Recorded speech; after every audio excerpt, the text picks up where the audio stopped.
Hello everyone, welcome to Lakshya school plus. ഇത് നമുക്കൊരു data എങ്ങനെ ക്ലാസിഫൈ ചെയ്യാൻ നോക്കാം. അപ്പം എന്തിനാണ് ശരിക്കും നമ്മൾ ഡാറ്റയെ ക്ലാസിഫൈ ചെയ്യുന്നത്, അല്ലെങ്കിൽ എന്താണ് ഡാറ്റ? അവിടുന്ന് നമുക്ക് സ്റ്റാർട്ട് ചെയ്യാം. അപ്പം ആദ്യം നമുക്ക് നോക്കാം എന്താണ് റോ ഡാറ്റ എന്ന് പറയുന്നത്. അപ്പോൾ റോ ഡാറ്റ എന്ന് പറഞ്ഞു കഴിഞ്ഞാൽ നമ്മൾ ഡാറ്റയെ കളക്ട് ചെയ്തു. നമ്മൾ ഡിഫറെൻറ്റ് മെത്തേഡ്സിലെ കൂടി ഡാറ്റ കളക്ട് ചെയ്യുന്നത് പഠിച്ചിട്ടുണ്ട് അല്ലേ? അപ്പോൾ ആ ഡിഫറെൻറ്റ് മെത്തേഡ്സിലെ കൂടി നമ്മൾ ഡാറ്റ കളക്ട് ചെയ്തു. എങ്ങനെയൊക്കെ നമ്മൾ ഡാറ്റ കളക്ട് ചെയ്യാൻ പറ്റുക? നമുക്കൊരു പേഴ്സൻ്റെ അടുത്ത് പോയി ചോദിക്കാം അല്ലേ? ഒരു ഇൻഫർമേഷൻ നമുക്ക് ആവശ്യമുണ്ടെങ്കിൽ നമ്മൾ പോയി ചോദിക്കുന്നു, ഡാറ്റ കളക്ട് ചെയ്യുന്നു. ഈ ചോദിക്കുന്നത് തന്നെ നമുക്ക് പേഴ്സണലി ഇൻ്റർവ്യൂ ത്രൂ ചോദിക്കാം, ടെലിഫോണിലെ കൂടി ചോദിക്കാം, മെയിലായിട്ട് ചോദിക്കാം. ഇങ്ങനെ പല രീതിയിൽ നമുക്ക് ചോദിക്കാമെന്നറിയാം. അപ്പം ഇങ്ങനെ ചോദിച്ച് നമ്മുടെ കയ്യിൽ കിട്ടിയിരിക്കുന്ന ഡാറ്റ, ഇതിനാണ് നമ്മൾ റോ ഡാറ്റ എന്ന് പറയുന്നത്. ഈ ഡാറ്റയാണ് നമ്മൾ പിന്നെ ക്ലാസിഫൈ ചെയ്യുന്നത്. അപ്പോൾ റോ ഡാറ്റ എന്ന് പറഞ്ഞത് അൺക്ലാസിഫൈഡ് ഡാറ്റയാണ് നമ്മൾ എന്ത് പറയുന്നത്?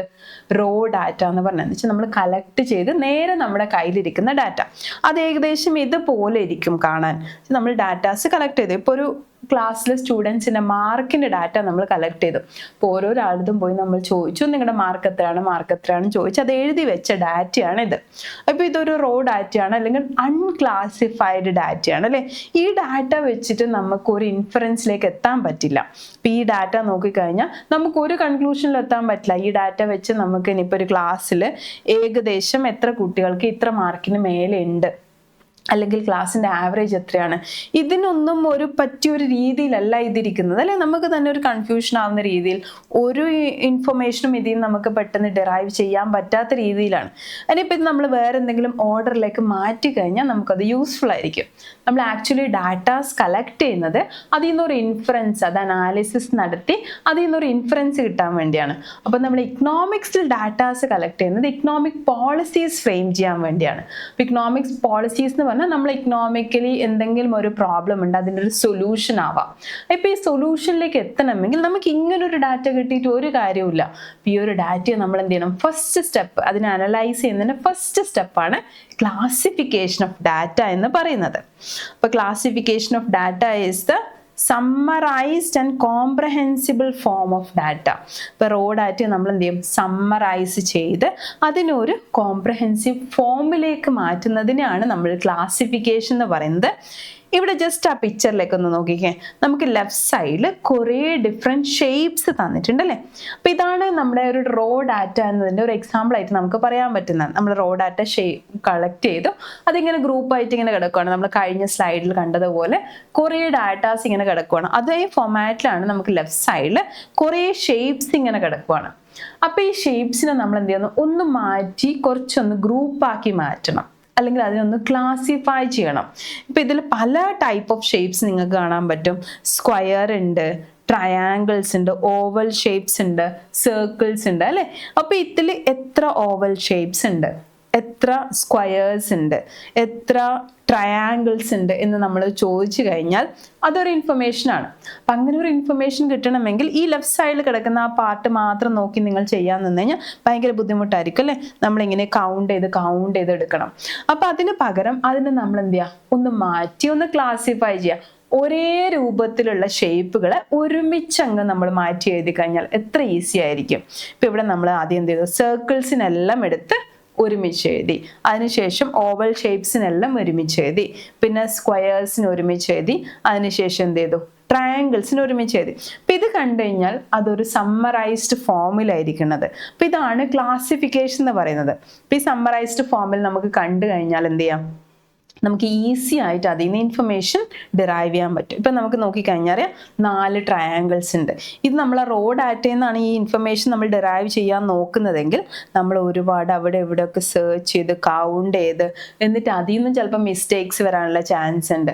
അപ്പോൾ അതൊക്കെ ഇല്ലാതെ നമുക്ക് ഈസി ആയിട്ട് ഒരു ഇൻഫറൻസിലേക്ക് എത്താൻ വേണ്ടി, അല്ലെങ്കിൽ ഇതിനെ ഫേർദർ അനാലിസിസിന് പ്രിപ്പയർ ആക്കാൻ വേണ്ടിയാണ് നമ്മൾ ഒരു ഡാറ്റയെ ക്ലാസിഫൈ ചെയ്യുന്നത്. ഇപ്പോൾ ക്ലാസിഫിക്കേഷൻ എന്താണെന്ന് ക്ലിയർ ആയല്ലോ. നമ്മുടെ കയ്യിൽ ഡാറ്റയെ ക്ലാസിഫൈ ചെയ്യാൻ വേണ്ടി പല മെത്തേഡ്സ് നമുക്ക് യൂസ് ചെയ്യാം. അപ്പോൾ അതിന് ഡിഫറെൻറ്റ് മെത്തേഡ്സ് ഒന്ന് നോക്കാം. Classification of data can be done in various vase, പല രീതിയിൽ നമുക്ക് ഡാറ്റയെ ക്ലാസിഫൈ ചെയ്യാം. അപ്പം അതിൽ 4 മെയിൻ ഡാറ്റ ക്ലാസിഫിക്കേഷൻസ് നമുക്ക് പഠിക്കാം. ഒന്നാമത് ക്രോണോളജിക്കൽ ക്ലാസിഫിക്കേഷൻ, രണ്ടാമത്തെ സ്പേഷ്യൽ ക്ലാസിഫിക്കേഷൻ, മൂന്നാമത്തത് ക്വാണ്ടിറ്റേറ്റീവ് ക്ലാസിഫിക്കേഷൻ, നാലാമത്തത് ക്വാളിറ്റേറ്റീവ് ക്ലാസിഫിക്കേഷൻ. അപ്പം നമ്മുടെ കയ്യിൽ കിട്ടിയിരിക്കുന്ന റോ ഡാറ്റയെ നമുക്കൊരു യൂസ്ഫുൾ ഫോമാറ്റിലേക്ക് മാറ്റുന്നത് 4 രീതിയിൽ ചെയ്യാം. എന്തൊക്കെയായിരുന്നു? First one is chronological classification, second is spatial classification, third is quantitative classification, fourth one is qualitative classification. ഇത് ഓരോന്നും ഏത് രീതിയിലാണ് നമ്മൾ ചെയ്യുന്നത് നോക്കാം. ഒന്നാമത് നമ്മൾ പറഞ്ഞത് ക്രോണോളജിക്കൽ ക്ലാസിഫിക്കേഷൻ. ഈ ക്രോണോളജിക്കൽ ക്ലാസിഫിക്കേഷൻ, ക്രോണോളജി എന്ന് പറയുമ്പോൾ തന്നെ നമ്മുടെ മൈൻഡ് വരുന്ന ടൈം ആയിരിക്കും. അപ്പോൾ ക്രോണോളജിക്കൽ ക്ലാസിഫിക്കേഷൻ എന്ന് പറഞ്ഞാൽ ടൈമിൻ്റെ ബേസിലാണ് നമ്മൾ ഡാറ്റയെ ക്ലാസിഫൈ ചെയ്യുന്നത്. നമ്മൾ ഫസ്റ്റ് ആ ഷേപ്സിനെ നമ്മൾ എന്തിൻ്റെ ബേസിലാണ് ക്ലാസിഫൈ ചെയ്തത്? ഷേപ്പിൻ്റെ ആ ഫീച്ചറിൻ്റെ ബേസിൽ നമ്മൾ ക്ലാസിഫൈ ചെയ്തത് അല്ലേ. ഇവിടെ നമ്മൾ ഇക്കണോമിക്സിലൊക്കെ യൂസ് ചെയ്യുന്ന ഡാറ്റാസിൻ്റെ ക്ലാസിഫിക്കേഷനാണ് പറയുന്നത്. അപ്പോൾ ഈ ഡാറ്റാസ് നമ്മൾ ടൈമിൻ്റെ ബേസിൽ ക്ലാസിഫൈ ചെയ്യാം. ക്രോണോളജി എന്ന് പറഞ്ഞാൽ ടൈം ബേസിൽ. പക്ഷെ ഒരു ടൈം എന്ന് പറയുമ്പോൾ നമ്മൾ ക്ലോക്കിൽ കാണുന്ന ടൈമിൻ്റെ ബേസിലല്ല. ടൈം എന്നുള്ളത് കൊണ്ട് ഉദ്ദേശിക്കുന്ന ഒരു പീരിയഡ് ഓഫ് ടൈമിനാണ് നമ്മൾ ടൈം എന്ന് പറയുന്നത്. ജസ്റ്റ് ടൈം അല്ല, പീരിയഡ് ഓഫ് ടൈം. അപ്പോൾ ഒരു പീരിയഡ് ഓഫ് ടൈം എന്ന് പറഞ്ഞു കഴിഞ്ഞാൽ ഇറ്റ് ക്യാൻ ബി 1 ഡേ അല്ലെ, ഒരു ദിവസം ആവാം, ഒരു വീക്ക് ആവാം, അല്ലെങ്കിൽ ഒരു മന്ത് ആവാം, ഒരു ഇയർ ആവാം, ഒരു ഡിക്കേഡ് ആവാം, മില്ലേനിയം ആവാം. ഇങ്ങനെ എന്തിനേയും നമുക്ക് ടൈം എന്ന് പറയാം. ഇപ്പോൾ ഇവിടെ ഒരു എക്സാമ്പിൾ തന്നിട്ടുണ്ട്. ഈ എക്സാമ്പിൾ നമ്മൾ കണ്ടിരിക്കുന്നത് ഇയറിൻ്റെ ബേസിൽ സെയിൽസിനെ ക്ലാസിഫൈ ചെയ്തിരിക്കുന്നതാണ്. അപ്പോൾ ഇയറിൻ്റെ ബേസിൽ എന്ന് പറഞ്ഞാൽ 2015 സെയിൽസ് നമുക്കിവിടെ തന്നിട്ടുണ്ട്. 2015 25,000 ആണ് നമ്മുടെ സെയിൽസ്. അപ്പം മുന്നേ നമ്മൾ ചിലപ്പോൾ നമ്മൾ കളക്ട് ചെയ്തിരിക്കുന്ന ഡാറ്റ സെയിൽസിൻ്റെ ഡാറ്റ ആയിരിക്കും. ഓരോ വർഷവും നമുക്കുണ്ടായ സെയിൽസിൻ്റെ ഡാറ്റ അപ്പോൾ ഓരോ വർഷത്തെ ആയിട്ട് നമ്മൾ എന്ത് ചെയ്തു? ക്ലാസിഫൈ ചെയ്തു. 2016 ഡാറ്റ 46,000 ആണ്. 2017 70,000 ആണ്. 2018 വരുന്നത് 90,000 ആണ്. 2019 വരുന്നത് 1 lakh ആണ്. അപ്പോൾ ഇത് ക്ലാസിഫൈ ചെയ്യുന്നതിന് മുന്നേ നമ്മൾ കയ്യിലുണ്ടായിരുന്ന ഡാറ്റ എന്താണ്? ജസ്റ്റ് ഈ സെയിൽസ് എന്ന് പറഞ്ഞ ഒരു ഡാറ്റ മാത്രമേ നമ്മുടെ കയ്യിൽ ഉണ്ടായിരുന്നുള്ളൂ, റോ ഡാറ്റ ആയിട്ട്. അതിൽ നമ്മൾ ഇയറും കൂടി ഇൻക്ലൂഡ് ചെയ്തിട്ട് അതിനെ ക്ലാസിഫൈ ചെയ്തിരിക്കുകയാണ്. അപ്പോൾ ഈ ക്ലാസിഫിക്കേഷൻ്റെ പേര് ക്രോണോളജിക്കൽ ക്ലാസിഫിക്കേഷൻ എന്നാണ്. ഈ ക്രോണോളജിക്കലി നമ്മൾ ക്ലാസിഫൈ ചെയ്ത് കഴിഞ്ഞാൽ നമ്മൾ അതിനെ ടൈം സീരീസ് എന്ന് വിളിക്കും. എന്നുവെച്ചാൽ ടൈമിൻ്റെ ബേസിലാണ് നമ്മൾ ഡാറ്റ എന്ത് ചെയ്തിരിക്കുന്നത്? ക്ലാസിഫൈ ചെയ്തിരിക്കുന്നത്. അപ്പോൾ ടൈം സീരീസ് ആണ് ക്രോണോളജിക്കൽ ക്ലാസിഫിക്കേഷൻ. ഇങ്ങനെ ക്ലാസിഫൈ ചെയ്തുകൊണ്ട് നമുക്ക് എന്തെങ്കിലും ഗുണമുണ്ടോ നോക്കിയേ. ഈ ഇയർ ഇല്ലാതെ സെയിൽസ് കോളം മാത്രം നമുക്ക് തന്നതുകൊണ്ട് നമുക്ക് എന്തെങ്കിലും ഗുണമുണ്ടോ? ഈ ഒരു ഓർഡറിലല്ലാതെ നമുക്ക് തന്നിരിക്കുകയാണ്. അപ്പോൾ നമുക്കറിയാം ഒരു കമ്പനിയിൽ കുറേ സെയിൽസ് നടക്കുന്നുണ്ട്. ചിലപ്പോൾ അപ്പോൾ 24,000 നടക്കുന്നുണ്ട്, എപ്പോഴാണെന്ന് അറിയില്ല. ചില വർഷം അവർക്ക് 1 lakh നടക്കുന്നുണ്ട്. അപ്പോൾ ഇങ്ങനെ മാത്രമുള്ള ഡാറ്റ അത് നമ്മൾ ഇയർ ബേസിൽ കാണിച്ചു കഴിഞ്ഞാൽ നമുക്കത് യൂസ്ഫുൾ ഫോമാറ്റായി. എന്ത് യൂസാണ് നമുക്ക് ഇതിൽ നിന്ന് കിട്ടുന്നത്? ഓരോ വർഷം ആകുമ്പോഴും സെയിൽസ് ഇൻക്രീസ് ചെയ്യുന്നുണ്ടെന്നുള്ള ഒരു ഇൻഫർമേഷൻ നമുക്ക് ഇതിൽ നിന്ന് കിട്ടിയില്ലേ. അത് മാത്രമല്ല, ഇൻക്രീസ് ചെയ്യുന്ന റേറ്റ് നമുക്കറിയാം. ആദ്യം ഒരുപാട് ഇൻക്രീസ് ചെയ്തു, പക്ഷെ ലാസ്റ്റോട്ട് എത്തുമ്പോൾ ഇൻക്രീസിൻ്റെ റേഷ്യോ കുറഞ്ഞിട്ടുണ്ട്. ഇത്രയും കാര്യങ്ങൾ നമുക്ക് എന്തുകൊണ്ടാണ് മനസ്സിലായത്? ക്ലാസിഫൈ ചെയ്തതുകൊണ്ട്. ഇപ്പോൾ ക്ലാസിഫിക്കേഷൻ ഈസ് ഇമ്പോർട്ടൻറ്റ്. നമ്മൾ റോ ഡാറ്റ എന്ത് ചെയ്യുക? യൂസ്ഫുൾ ഫോമാറ്റിലേക്ക് മാറ്റാൻ വേണ്ടി സമ്മറൈസ് ചെയ്യുന്ന പ്രോസസ്സിന് ക്ലാസിഫിക്കേഷൻ എന്ന് പറയുന്നത്. First classification chronological classification. It is A classification on the basis of time. രണ്ടാമത്തെ ക്ലാസിഫിക്കേഷൻ നമ്മൾ പറഞ്ഞത് സ്പേഷ്യൽ ക്ലാസിഫിക്കേഷൻ ആണ്. അപ്പോൾ സ്പേഷ്യൽ എന്ന് പറയുമ്പോൾ നമ്മൾ ആലോചിക്കേണ്ടത് ജോഗ്രഫിക്കൽ ലൊക്കേഷൻ. ഇപ്പോൾ ജോഗ്രഫിക്കൽ ലൊക്കേഷൻ എന്ന് പറഞ്ഞാൽ എന്താ? ഒരു പ്ലേസിൻ്റെ ബേസിൽ. പ്ലേസ് എന്ന് പറയുമ്പോൾ അതൊരു കൺട്രി ആവാം, ഒരു സ്റ്റേറ്റ് ആവാം, ഡിസ്ട്രിക്റ്റ് ആവാം, ഒരു സിറ്റി ആവാം. അങ്ങനെ ഏതെങ്കിലും ഒരു പ്ലേസിൻ്റെ ബേസിൽ നമ്മൾ തന്നിരിക്കുന്ന ഡാറ്റയെ നമ്മൾ ക്ലാസിഫൈ ചെയ്യണം. ഇപ്പോൾ കഴിഞ്ഞ നമ്മൾ കണ്ട സെയിൽസിൻ്റെ ഡാറ്റ വേണമെങ്കിൽ നമുക്ക് ജോഗ്രഫിക്കലി ക്ലാസിഫൈ ചെയ്യാം. എപ്പോഴാണെങ്കിൽ നമുക്ക് ഓരോ ഏരിയാസിലും നമ്മുടെ ഫാക്ടറി കിടപ്പുണ്ട്, അല്ലെങ്കിൽ ഓരോ ഏരിയാസിലും നമുക്ക് ഷോപ്സ് കിടപ്പുണ്ട്, ഡിഫറെൻറ്റ് ബ്രാഞ്ചസ് കിടപ്പുണ്ട്. അപ്പോൾ ഇന്ന് മുംബൈ ബ്രാഞ്ചിലുള്ള സെയിൽസ് എന്ന്, അല്ലെങ്കിൽ കേരള ബ്രാഞ്ചിലുള്ള സെയിൽസ് എന്ന രീതിയിൽ നമ്മൾ ക്ലാസിഫൈ ചെയ്യുമ്പോൾ അതെന്തായി? സ്പേഷ്യൽ ക്ലാസിഫിക്കേഷനായി. അപ്പോൾ നമുക്ക് ഒരേ ഡാറ്റ തന്നെ പല രീതിയിൽ വേണമെങ്കിൽ ക്ലാസിഫൈ ചെയ്യാം. അപ്പോൾ ഇവിടെ നമുക്ക് തന്നിരിക്കുന്ന ഒരു സ്പേഷ്യൽ ക്ലാസിഫിക്കേഷൻ എക്സാമ്പിൾ എന്ന് പറയുന്നത് ഈൽഡ് ഓഫ് റൈസ് ആണ്. 2014-15 ഉണ്ടായ റൈസിൻ്റെ ഈൽഡാണ് നമുക്കിവിടെ തന്നിരിക്കുന്നത്. അപ്പോൾ ഇതിൽ പല സ്റ്റേറ്റിൽ എത്രമാത്രം റൈസ് കൾട്ടിവേറ്റ് ചെയ്തു എന്നുള്ള ഒരു ഡാറ്റ നമുക്ക് തന്നിട്ടുണ്ട്. ഇപ്പം തമിഴ്നാട്ടിൽ ഇത്രയും ഹെക്ടറിൽ ഇത്ര കിലോഗ്രാം ആണ് കൾട്ടിവേറ്റ് ചെയ്യുന്നത്. അപ്പോൾ ഇത് കണ്ടു കഴിഞ്ഞാൽ നമുക്കൊരു യൂസ്ഫുൾ ഇൻഫർമേഷൻ ആണ്. എന്താണ്? തമിഴ്നാട്ടിലാണ് ഏറ്റവും കൂടുതൽ പെർ ഹെക്ടർ ഈൽഡ് നടന്നിരിക്കുന്നത്. അപ്പോൾ അത് നമുക്ക് എന്ത് ചെയ്യാം, അത് വെച്ച് നമുക്ക് എന്തെങ്കിലും ഫെർദർ സ്റ്റഡീസ് നടത്താം. നമുക്ക് എന്തുകൊണ്ട് ഇവിടെ ഇത്രയും ഈൽഡ് ഉണ്ടായി എന്നുള്ള രീതിയിൽ ഫെർദർ സ്റ്റഡീസ് നടത്താനുള്ള ഒരു യൂസ്ഫുൾ ഇൻഫർമേഷനായി. ഇതല്ലാതെ വെറുതെ നമ്മൾ റൈറ്റ് കോളം മാത്രം തന്നിരിക്കുവാണ്, ഈൽഡിൻ്റെ കോളം മാത്രം തന്നിരിക്കുവാണെങ്കിൽ നമുക്കതൊരു യൂസ്ഫുൾ ഇൻഫർമേഷൻ ഉള്ള റോ ഡാറ്റയാണ്. ഇപ്പോൾ spatial classification is a classification of data on the basis of geographical location. Next വരുന്നത് ക്വാളിറ്റേറ്റീവ് ഓർഗനൈസേഷൻ ഓർ ഓർഗനൈസേഷൻ എന്നും പറയും ക്ലാസിഫിക്കേഷൻ. ഇപ്പോൾ qualitative organisation or qualitative classification. Quality എന്ന് പറഞ്ഞാൽ എന്താ? ഒരു ക്യാരക്ടറിസ്റ്റിക്സ് അല്ലേ, അല്ലെങ്കിൽ ഒരു ആട്രിബ്യൂട്ട്, അതിനാണ് നമ്മൾ ക്വാളിറ്റി എന്ന് പറയുന്നത്. അപ്പോൾ ഒരു ആട്രിബ്യൂട്ടിൻ്റെ പ്രസൻസ് ഓർ ആബ്സെൻസ് ആണ് നമ്മൾ ക്വാളിറ്റേറ്റീവ് ക്ലാസിഫിക്കേഷനിൽ ചെക്ക് ചെയ്യുന്നത്.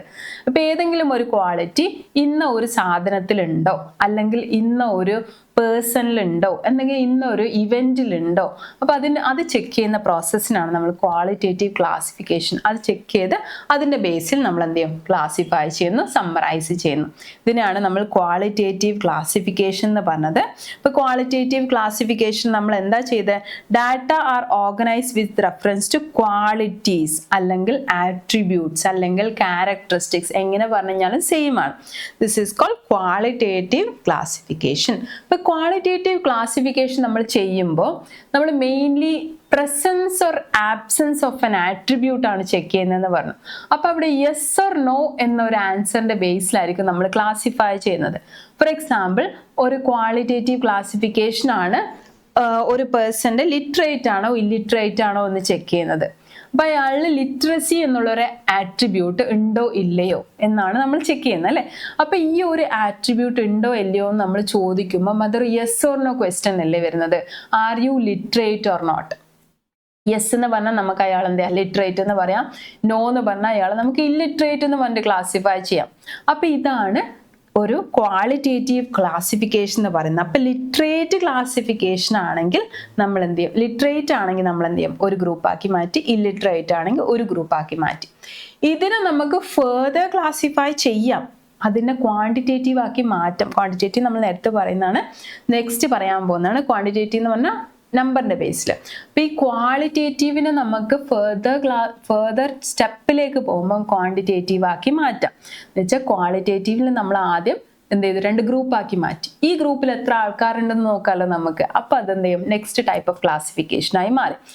അപ്പോൾ ഫസ്റ്റ് നമ്മൾ ഇപ്പം തേർഡ് സ്റ്റെപ്പിൽ നമ്മൾ പറഞ്ഞ തേർഡ് ടൈപ്പ് ഓഫ് ക്ലാസിഫിക്കേഷൻ പറഞ്ഞിരിക്കുന്നത് ക്വാളിറ്റേറ്റീവ് ക്ലാസിഫിക്കേഷൻ ആണ്. ഇത് നമ്മൾ ഏതെങ്കിലും ഒരു ആട്രിബ്യൂട്ടിൻ്റെ പ്രസൻസ് ഓർ ആബ്സെൻസ് ചെക്ക് ചെയ്യുകയാണ്. ഏതെങ്കിലും ഒരു ക്വാളിറ്റി ഒരാളിൽ ഉണ്ടോ ഇല്ലയോ എന്ന് ചെക്ക് ചെയ്യാണ്. ഇപ്പോൾ ഇവിടെ എക്സാമ്പിൾ പറഞ്ഞിരിക്കുന്നത് നമ്മൾ പോപ്പുലേഷനെ ക്ലാസിഫൈ ചെയ്യാണ്. ഒന്നാമത് നമ്മൾ ക്ലാസിഫൈ ചെയ്ത് ലിറ്ററേറ്റ് ആൻഡ് ഇല്ലിറ്ററേറ്റ് ആണ്. അപ്പോൾ നമ്മൾ ചോദിച്ച ക്വസ്റ്റ്യൻ എന്തായിരിക്കും? Are you literate or not? അപ്പോൾ നമ്മൾ യെസ് വന്നവരെ ലിറ്ററേറ്റ് എന്നാക്കി മാറ്റി, നോ വന്നവരെ ഇല്ലിറ്ററേറ്റ് ആക്കി മാറ്റി. അപ്പോൾ യെസ് ഓർ നോ എന്നൊരു ആൻസറിന്റെ ബേസിൽ നമ്മൾ അവിടെ ക്ലാസിഫൈ ചെയ്തു. നെക്സ്റ്റ് സ്റ്റെപ്പിൽ നമ്മൾ വരുമ്പോൾ ഈ ലിറ്ററേറ്റ് ആയ ആൾക്കാരോട് നമ്മൾ ചോദിക്കുവാണ്, നിങ്ങളുടെ ജെൻഡർ എന്താണ്? അപ്പോൾ അതിൽ മെയിൽ ആണോ ഫീമെയിൽ ആണോ? അപ്പോൾ 2 ഓപ്ഷൻസ് ആണ്, yes or no or 2 options.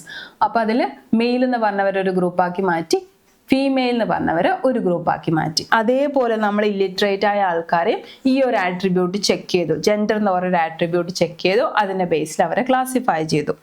Next നമ്മൾ മെയിൽ ആൻഡ് ഫീമെയിൽ ഇപ്പം നമുക്ക് 4 ഗ്രൂപ്പായി മാറി അല്ലേ. നമ്മൾ ആദ്യം 2 ഗ്രൂപ്പാക്കി മാറ്റിയതിന് ഇപ്പം നമ്മൾ 4 ഗ്രൂപ്പാക്കി മാറ്റി ഫെർദർ ക്ലാസിഫൈ ചെയ്തിട്ട് അതും ക്വാളിറ്റേറ്റീവ് ക്ലാസിഫിക്കേഷനാണ്. ഇനി ഈ ഫെർദർ ക്ലാസിഫൈ ചെയ്ത 4 ഗ്രൂപ്പിനെ പിന്നെയും നമ്മൾ ഗ്രൂപ്പാക്കി മാറ്റുകയാണ്. അപ്പോൾ അവിടെ നമ്മൾ ചെക്ക് ചെയ്ത ആട്രിബ്യൂട്ട് എന്ന് പറഞ്ഞാൽ മാരീഡ് ആണോ അല്ലയോ. അപ്പോൾ are you married or not എന്ന് പറയുമ്പോൾ യെസ് ഓർ നോ ക്വസ്റ്റ്യൻ വന്നു. അപ്പോൾ അതിൽ യെസ് എന്ന് പറഞ്ഞവരെ മാരീഡ് എന്നുള്ള ഗ്രൂപ്പാക്കി മാറ്റി, നോ എന്ന് പറഞ്ഞവരെ അൺമാരീഡ് എന്നുള്ള ഗ്രൂപ്പാക്കി മാറ്റി. അപ്പോൾ ഈ 4ന് നമ്മൾ പിന്നെ നെക്സ്റ്റ് സ്റ്റെപ്പ് വരുമ്പോൾ എത്ര ഗ്രൂപ്പായി? 8 ഗ്രൂപ്പ്സ് ആക്കി മാറ്റിയിട്ടുണ്ട്. ഈ രീതിയിലാണ് നമ്മൾ ക്വാളിറ്റേറ്റീവ് ക്ലാസിഫിക്കേഷൻ ചെയ്യുന്നത്. ഇവിടെ നമ്മൾ എന്ത് ചെയ്യുന്നില്ല, നമ്പേഴ്സ് യൂസ് ചെയ്യുന്നില്ല, നമ്മൾ അവരെ ഒരു ഗ്രൂപ്പാക്കി മാറ്റുന്നേ ഉള്ളൂ. അപ്പം നമ്മുടെ കയ്യിലുള്ള പോപ്പുലേഷൻ എന്ന് പറഞ്ഞാൽ നമ്മൾ എന്താണ് സ്റ്റഡി ചെയ്യാൻ പോകുന്ന ഡാറ്റ, ആ ഡാറ്റയെ നമ്മൾ എന്ത് ചെയ്തു? ഗ്രൂപ്പാക്കി മാറ്റുവാണ്. അപ്പോൾ 2 ഗ്രൂപ്പിലേക്ക് ആളെ മാറ്റി. ആ ഗ്രൂപ്പിനെ നമുക്ക് ഫെർദർ പിന്നെയും പല പല ഗ്രൂപ്പ്സ് ആക്കി ഡിവൈഡ് ചെയ്യാം. അപ്പോൾ ഒരു ആട്രിബ്യൂട്ട് ചെക്ക് ചെയ്യുന്നു, ഒരു യെസ് ഓർ നോ ക്വസ്റ്റ്യൻ ചോദിക്കുന്നു, അല്ലെങ്കിൽ നമ്മൾ എന്ത് ചെയ്യും, കുറച്ച് ഓപ്ഷൻസ് കൊടുത്ത് ഇതിന് സെലക്ട് ചെയ്യാൻ പറയുന്നു. ഇപ്പം നമ്മൾ സാലറി റേഞ്ച് കൊടുക്കുകയാണ്, നിങ്ങളുടെ സാലറി ഈ ഒരു റേഞ്ചിലാണോ ഇരിക്കുന്നത്, അല്ലെങ്കിൽ നമ്മൾ ഒരാളോട് ചോദിക്കുകയാണ് നിങ്ങളുടെ എഡ്യൂക്കേഷൻ ക്വാളിഫിക്കേഷൻ എന്താണ്, ഗ്രാജുവേറ്റ് ആണോ, പോസ്റ്റ് ഗ്രാജുവേറ്റ് ആണോ, അല്ലെങ്കിൽ അതിനുശേഷം വരുന്ന എന്തെങ്കിലും PhD ആണോ, അല്ലെങ്കിൽ എന്തെങ്കിലും പ്രൊഫഷണൽ കോഴ്സ് ആണോ.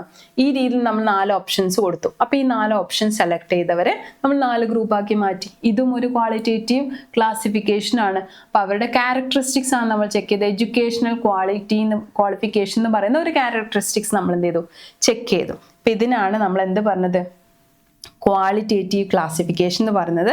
ലാസ്റ്റ് വൺ നമ്മൾ പറഞ്ഞത് quantitative classification or quantitative organisation.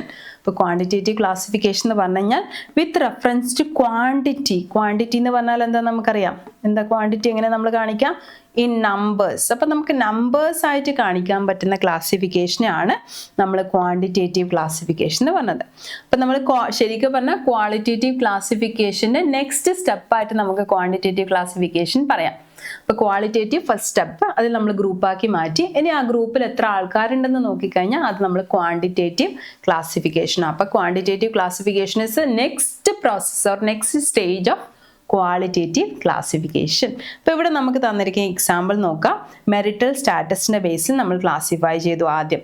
അപ്പോൾ ഈ അൺമാരീഡ്, മാരീഡ്, വിഡോവർ എന്ന രീതിയിൽ നമ്മൾ ടോട്ടൽ നമ്മുടെ കയ്യിൽ എത്ര ആൾക്കാരുണ്ട്, 200 ആൾക്കാരുണ്ട്. അപ്പോൾ 200 ആൾക്കാരെ നമ്മൾ 3 ഓപ്ഷൻ കൊടുത്ത് 3 ഗ്രൂപ്പാക്കി മാറ്റി. അപ്പോൾ ഈ പാർട്ട് എന്ന് പറയുന്നത് നമുക്ക് എന്താണ്, ക്വാളിറ്റേറ്റീവ് ക്ലാസിഫിക്കേഷൻ ആണ്.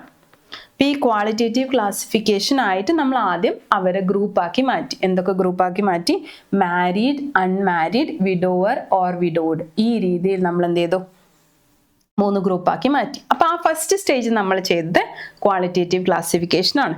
നെക്സ്റ്റ് സ്റ്റേജിൽ ഇത് ഓരോ ഗ്രൂപ്പിലും എത്ര ആൾക്കാരുണ്ടെന്ന് നമ്മൾ ചെക്ക് ചെയ്തു. അപ്പോൾ ഓരോ ഗ്രൂപ്പിൽ ഇപ്പം അൺമാരീഡ് എന്ന് പറഞ്ഞ ഗ്രൂപ്പിൽ 14 പേഴ്സൺസ് വെച്ചാൽ 14 പേര് അൺമാരീഡ് ആണ്.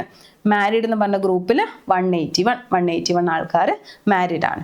ഇനി 5 പേര് വിഡോ ഓർ വിഡോവർ ആണ്. ഇപ്പം നമ്മുടെ കയ്യിൽ 200 പേഴ്സൺസിനെ നമ്മൾ ഈ രീതിയിൽ എന്ത് ചെയ്തു, സ്പ്ലിറ്റ് ചെയ്ത് ഗ്രൂപ്പാക്കി. ഗ്രൂപ്പിൻ്റെ കൗണ്ട് എടുത്തു കഴിഞ്ഞപ്പം ഈ സ്റ്റേജ് എത്തിയപ്പോഴേക്കും നമുക്ക് ഈ ക്ലാസിഫിക്കേഷൻ എന്തായി മാറി, ക്വാണ്ടിറ്റേറ്റീവ് ക്ലാസിഫിക്കേഷനായിട്ട് മാറി.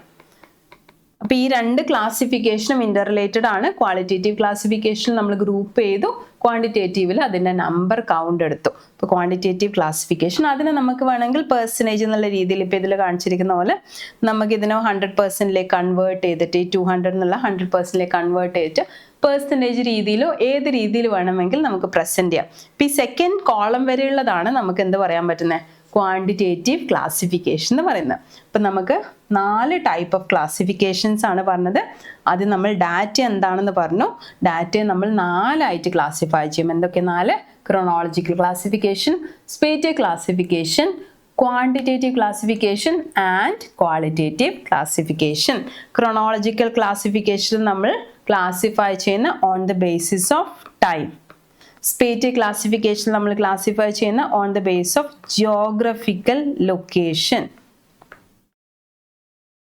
നെക്സ്റ്റ് ക്വാണ്ടിറ്റേറ്റീവ് ക്ലാസിഫിക്കേഷൻ നമ്മൾ ക്ലാസിഫൈ ചെയ്തത് നമ്പേഴ്സ് ആയിട്ട് എക്സ്പ്രസ് ചെയ്യാൻ പറ്റണം. അതാണ് ക്വാണ്ടിറ്റേറ്റീവ് ക്ലാസിഫിക്കേഷൻ.